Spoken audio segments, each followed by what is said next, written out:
Now that we've answered the biblical objections to the traditional teaching of Scripture on sexuality and same-sex marriage, let's talk about personal objections people have, because most people aren't going to debate with you about the ancient Greek and Hebrew words for homosexuality.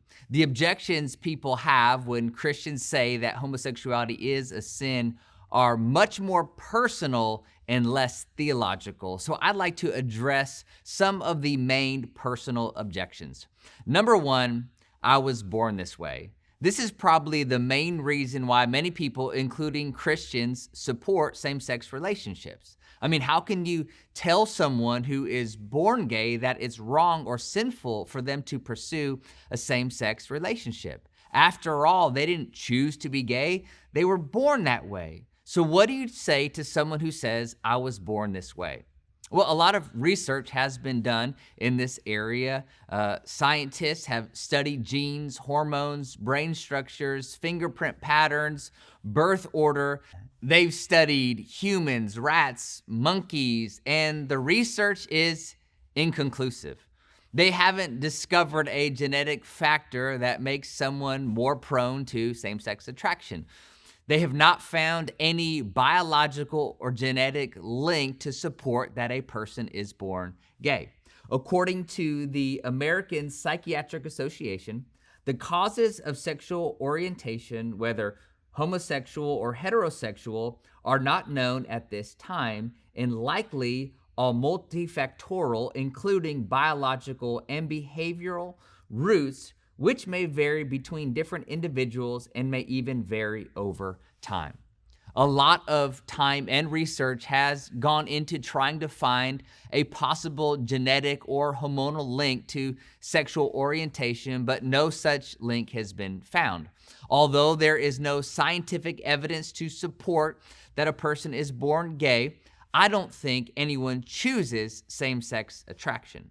In fact, I know many people in the LGBTQ community who would turn off the switch if they could because it makes their lives more complicated. And so whether you are gay or straight, you can choose your behavior, but you can't choose who you're attracted to.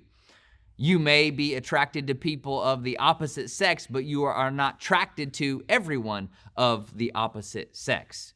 You are attracted to some, but not others, and you don't choose who you're attracted to, even if you are heterosexual. When it comes to sexual orientation, it's important to understand that a person is not born either totally homosexual or totally heterosexual. Our sexuality isn't something as simple as gay or straight, check a box. And so our sexuality is kind of like a long line, and on the one side you have homosexuality, on the other side you have heterosexuality. You know, some people are wired personality-wise differently. Every child has a different temperament. Some people are born with temperaments which kind of maybe determine where they start on that line. But you can be born with a bent towards same-sex attraction, just like someone can be born with a bent towards alcoholism or drug addiction. There are certain personality types that have a proclivity to addiction. There is evidence that people who commit violent crimes are born with a propensity towards that kind of behavior. There is scientific evidence to support that what happens to a baby in the womb has a profound effect on that child. For example, if a family really wanted to have a boy and they got a girl or vice versa, it has a deep-seated impact on that child. We are born into a sinful world, and we are all marked by sin in some way, shape, or form. Some people are born with a propensity towards violence, others towards addiction, and others towards same-sex attraction. On top of that, our life experiences play a role in determining our sexuality. There is a developmental period when you are drawn to the same sex. Boys only want to hang out with other boys. They think girls have cooties, and girls only want to hang out with other girls, and they think boys are gross. But when you start going through puberty, everything changes, and suddenly you find yourself attracted to the opposite sex. But if certain things happen during this stage, like abuse, neglect, failure to bond with a mother or father, or any other developmental factor, when they go through puberty, they may start to have feelings of same-sex attraction. Parents play a huge part in determining sexual orientation. If someone has an absent father, a disengaged father, abusive father, or smothering mother, it can play a role in determining orientation. Failure to bond with the same-sex parent is another factor. Family conflict or low self-esteem. All of these developmental factors play a huge role in determining our sexual orientation. During these formative years in a child's life, if certain needs aren't met, it can greatly affect sexual orientation. In some cases, sexual abuse is a factor. I know a young man who was sexually abused as a child, and he grew up his entire life thinking that the reason why that happened to him was because he was gay. I know of others who, because of the abuse, became so afraid of the opposite sex that they only wanted to form bonds with the same sex because the only experience with the opposite sex was painful and traumatic. And so they only formed bonds with the same sex. And it started out with friendships when they are young, but then they developed into relationships when they got older because they created an association that the opposite sex is painful and the same sex is loving and caring. When sex is introduced to a child at a young age, his or her brain does not have the maturity to be able to process that kind of emotion. Those sexual encounters produce fear, confusion, and ultimately distorts their view of their own sexuality and what healthy sexuality looks like. Because of life experiences, these children never develop a healthy view of sexuality. The sexual encounters one has growing up play a role in determining one's orientation. You know, it comes down to heart needs and the desire for connection and wanting to be loved. And for some of us, when those needs in our lives weren't met, we turned to drugs or alcohol. Others threw themselves into school or sports and tried to earn love through performance, while others turned to pornography. Others sleep around with members of the opposite sex, while some people turn to same-sex relationships. We are all products of nature and nurture. We all struggle with desires that should not be fulfilled and with longings for things that are sinful. But just because our life experience has shaped us in negative ways so that our natural desire is for those things, it doesn't mean that those things are right. It just means that we all have temptations and struggles in certain areas of our lives where other people won't. But everyone has areas of their life where there is a predisposition, a natural bent, and we all have to continually resist that bent. Some people say that because someone was born with a same-sex attraction, that it's okay for him or her to pursue that same-sex relationship, but no one would say that about a person who was born violent. If someone violently hurt another person, they wouldn't be able to tell the cop, hey, I'm sorry, I can't help it, I was born this way. They wouldn't be let off the hook because that person was born or shaped with a propensity to violence. You know, research has found that 60 to 70% of alcoholics are born with a predisposition to alcoholism. But we don't tell them that, hey, just get drunk. All right. Others are born with a predisposition to stealing and lying, but no one would say that it's okay because they are born that way. Even when we are born and shaped towards sinful patterns, we are told to change, to resist, to choose a different path, except when it comes to homosexuality. People make it seem as if an individual is born with the same-sex attraction, they have no choice. But just as you can be born with a proclivity towards violent behavior and still have a choice to act on those desires, someone born with a same-sex attraction still has a choice in whether or not they choose to act on those feelings. We are all born and shaped by sin, which means we all have a propensity towards sinful behavior.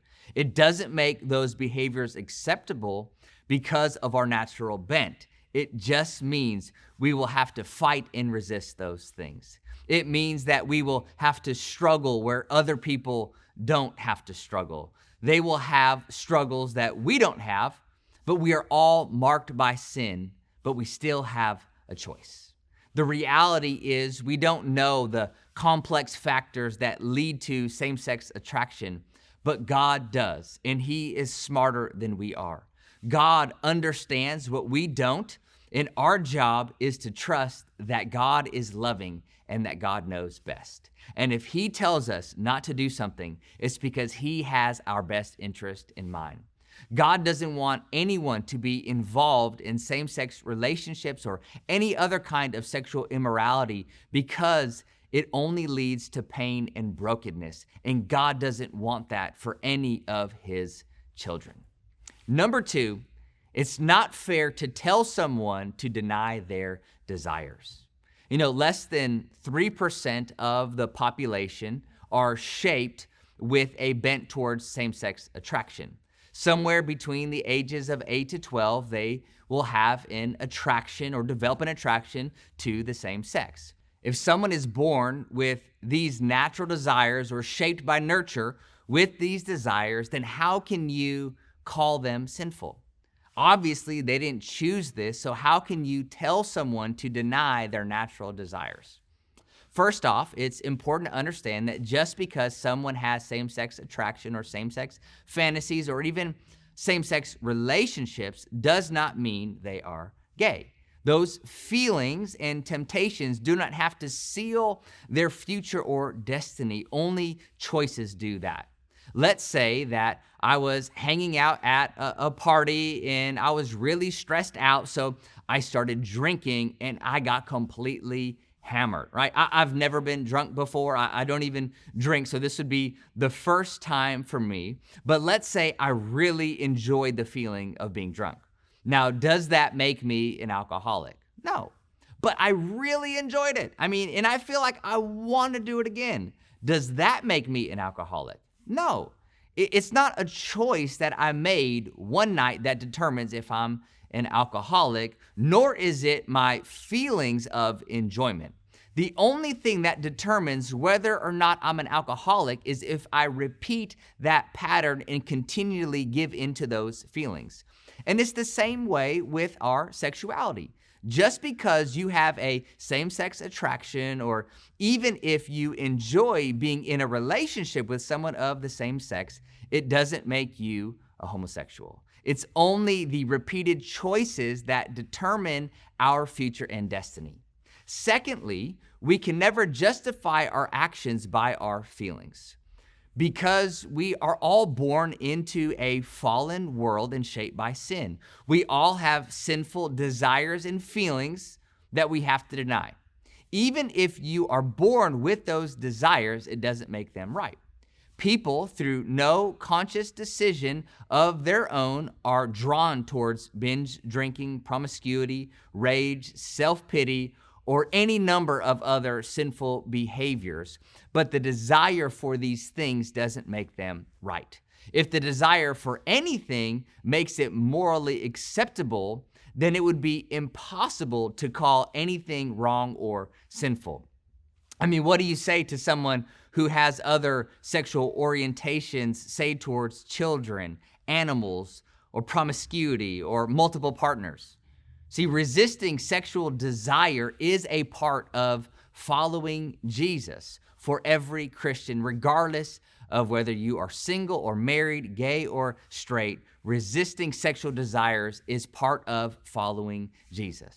I am a heterosexual man who loves his wife, but when a beautiful woman walks by and is wearing something inappropriate, I still have to turn away.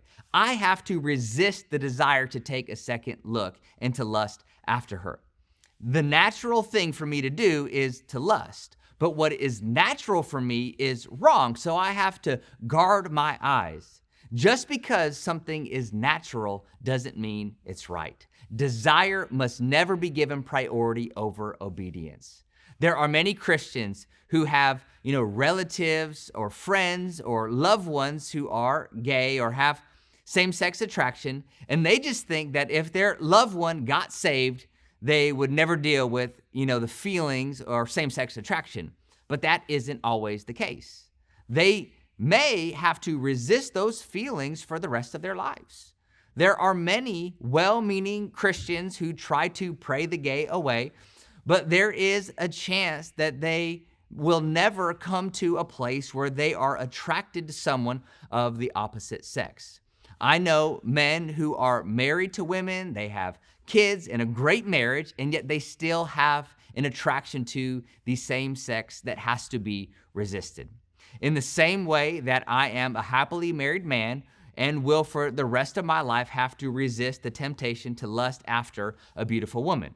Others will have to resist the temptation to lust after the same sex. See, we are all tempted by things outside of God's will for our lives. Part of following Jesus is denying those desires and choosing God's will over our feelings. Number 3, you are denying the chance of a happy life. There is a belief that if you tell someone that homosexuality is wrong, that you are denying them the chance to have a happy and fulfilled life, that you are denying them the chance at ever having a loving romantic relationship, that you are denying them the chance of getting married and having a happy life. Now, one of the problems I have with this belief is that it assumes that same-sex desires cannot change, so consequently, marriage is out of the question, which we've seen is just not true. But some people never actually experience change in their orientation, and they choose to stay single for the rest of their lives. So is that person denied the chance of having a happy life? What about those people who are single for the rest of their lives? What are they supposed to do? Are those people doomed to being miserable for the rest of their lives? Does that mean that a happy and fulfilled life is out of the question for them? Absolutely not. Research has shown that singles and married people have similar life satisfaction. In fact, women who choose a life of singleness report to having a slightly higher satisfaction in life than married women. And men who choose a life of singleness are slightly less satisfied than other men who are married, but there is little to no difference in life satisfaction between single and married people. Obviously, it would be a difficult thing for anyone who wants to be in a relationship, but nothing in the Bible encourages us to give marriage and sex the exalted status that it has in our culture, as if finding our purpose and our identity and our fulfillment all rest on what we can do or cannot do with our bodies. Right? Jesus is the fullest example of what it means to be human, and he was never married and he never had sex. Now, I'm not trying to make light of the burden that they would have to carry, but our culture has come to believe that the most fulfilling aspects of life can only be experienced through sex and marriage, when in heaven there is no sex and there is no marriage. Marital intimacy is but a shadow of the brighter, more glorious reality, the marriage of Jesus and his bride, the church. And so if sexual intimacy is nothing in heaven, then how can we make it everything down here? Number 4, if it doesn't hurt anyone, what's the big deal? This objection is that as long as it's between two consenting adults, as long as it doesn't hurt anyone else, what is the big deal? Why would you tell someone who they can or cannot love if nobody gets hurt? But the idea that it doesn't hurt anyone is actually a misconception. I want to share some statistics with you that come from peer-reviewed, published, validated, and replicated research papers. Now, you can find research that, supports whatever you want to believe, but the research that I'm going to share with you is the highest level of research, and that is peer-reviewed, published, validated, and replicated across multiple studies. I'm not sharing something that has only been found in one study. I'm going to share with you statistics that have been replicated. And so I'll put the links to these studies if you'd like to check them out for yourself. And so most of these studies that I'm referring to are amalgamations. An amalgamation takes all the data and research in a field and compiles it into one large data set and then replicates those findings. And so as far as research goes, this is the gold standard. It is the highest quality research that you can find. This research found that the LGBT community is consistently rated as one of the most psychologically unhealthy groups of people in the world. Psychological morbidity, which means all levels of psychological issues among the LGBT community, are significantly higher than the heterosexual population. This means that depression, anxiety, and risky behaviors are much higher.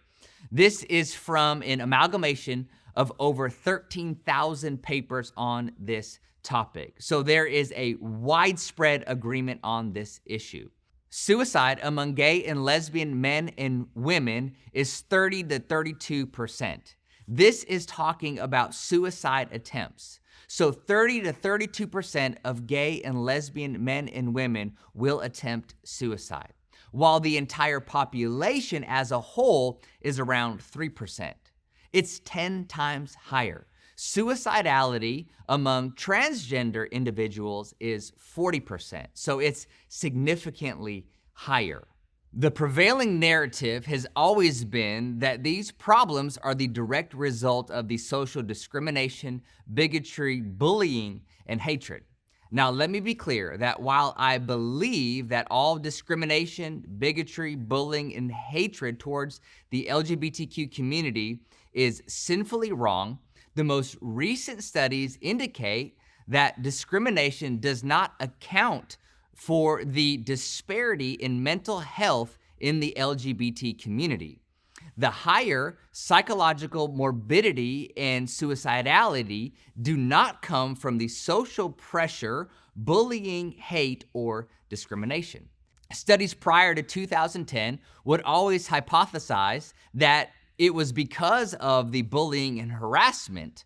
But after 2010, studies began to acknowledge that this has to come from somewhere else, because despite the incredible changes in the societal tolerance and acceptance of the LGBTQ community, the studies have shown no change in psychological morbidity and suicidality.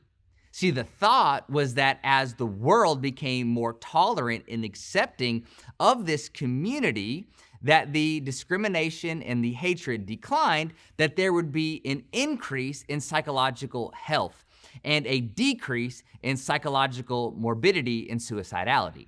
And yet studies show that nothing has changed. So the researchers are having to face the facts that discrimination, bullying, and hatred towards the LGBTQ community are not the cause of the mental health problems. Life expectancy for gay men is 8 to 20 years shorter than heterosexual men. Domestic abuse among gay men in society who are partnered together in monogamous relationships are 20 to 30%, and among lesbian women, it's 48%. Lesbian women partnered together in monogamous relationships have the highest level of abuse than any other sector of society. Research shows trends. Now, we all know people who defy the trends. There are people who are the exception to the research. And so by no means do I think that this research applies to every person, but research does show trends. And the trends point to the fact that this is not a healthy alternative lifestyle. The trends show that there is a lot of hurt and pain in this community, which is what we talked about in the very first lesson.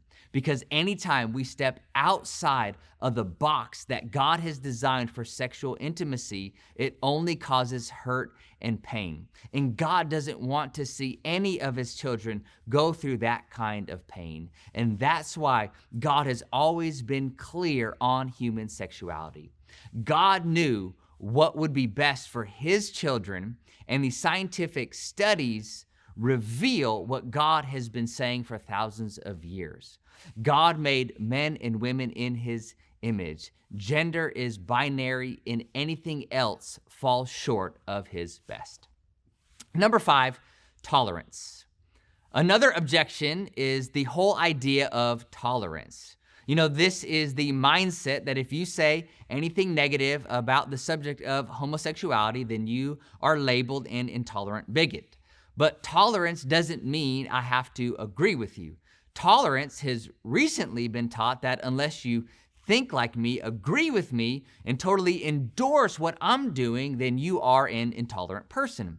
But tolerance does not mean I have to agree with you. In fact, real tolerance is treating people with mutual respect when we disagree.